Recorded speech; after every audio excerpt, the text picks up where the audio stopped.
3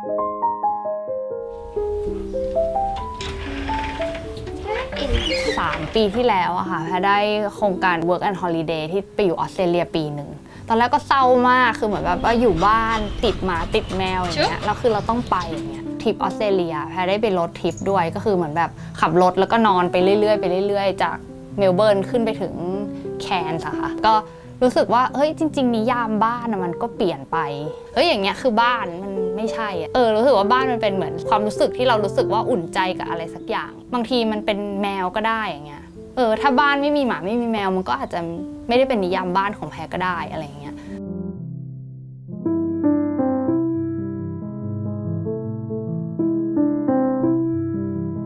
จริงๆแพร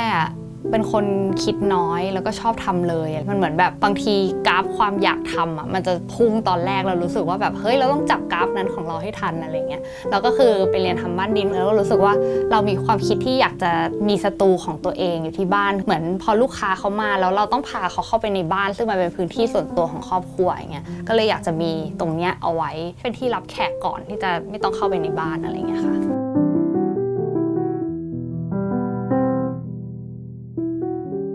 เหมือนแต่ก่อนเราเป็นนักออกแบบไงแล้วเราก็สั่งให้คนอื่นทำแต่พอเราเริ่มมาลงมือทำเองมันเป็นอีกความรู้สึกหนึ่งคือปกติจะเป็น DIY ของเล็กๆปักผ้าหรือว่าเย็บสมุดหรืออะไรอย่างเงี้ยพอมันเสร็จเราแค่รู้สึกว่าแบบ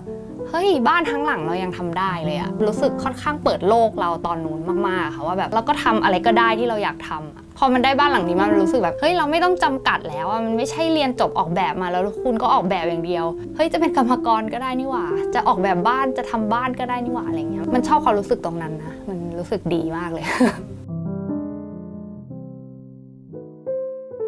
การออกแบบของแพรตอนแรกเราก็ไปคิดถึงฟังก์ชันเยอะไงว่าแบบว่าเฮ้ยถ้าเป็นสตูดิโอตรงนี้จะเป็นมุมอย่างนี้เป็นมุมอย่างนี้จนมีพี่สถาปนิกที่รู้จักเนี่ยเขาก็บอกว่าเฮ้ยถ้ามันไม่ได้ใหญ่ขนาดเนี้ยมันทำเป็นโล่งไปเลยไหมแล้วเหมือนแบบจะปรับเปลี่ยนวิธีการใช้งานอะไรมันก็ทำได้คือการออกแบบเราต้องรู้จักตัวเองเรารู้ว่าเราเปลี่ยนใจบ่อยเรารู้ว่าเราไม่แน่ใจว่าเราจะทำอะไรอย่างเงี้ยเราโล่งๆไว้ก่อนแล้วทุกอย่างเป็นรอยตัวก็ดีค่ะ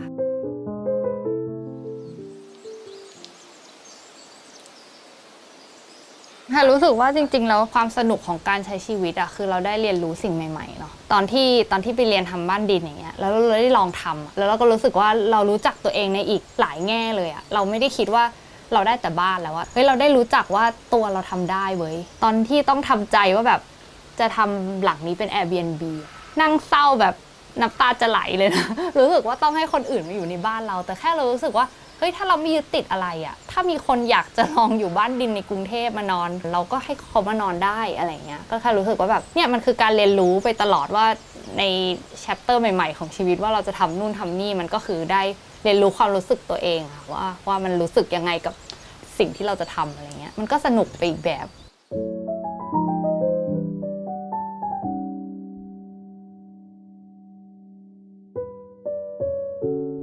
จริงๆเราก็เป็นมนุษย์คนหนึ่งเนาะที่รู้สึกว่าแบบมันก็มีความเบื่อเหมือนกันบางทีก็รู้สึกว่าแบบอยากออกมากอยากไปเดินห้างมากอยากใช้เงินมากมันก็มีเหมือนกันก็แค่รู้สึกว่าแบบเรายังไม่ถึงแบบขั้นแบบอยู่แล้วเรามีความสุขกับตรงนี้พอแค่นี้อะไรเราพอเพียงได้ในบางอย่างแต่บางอย่างเราก็ยังไม่สามารถจะต้านกระแสสังคมได้แล้วก็ยังรู้สึกว่ายังมีกิเลสที่ต้องการนู่นต้องการนี่มันก็มีเลยรู้สึกว่าการบาลานซ์ตัวเองสำคัญมากแค่รู้สึกว่าถ้าเรามีสติรู้ตัวมันก็จะบาลานซ์ตัวเองให้มันพอดีได้ค่ะ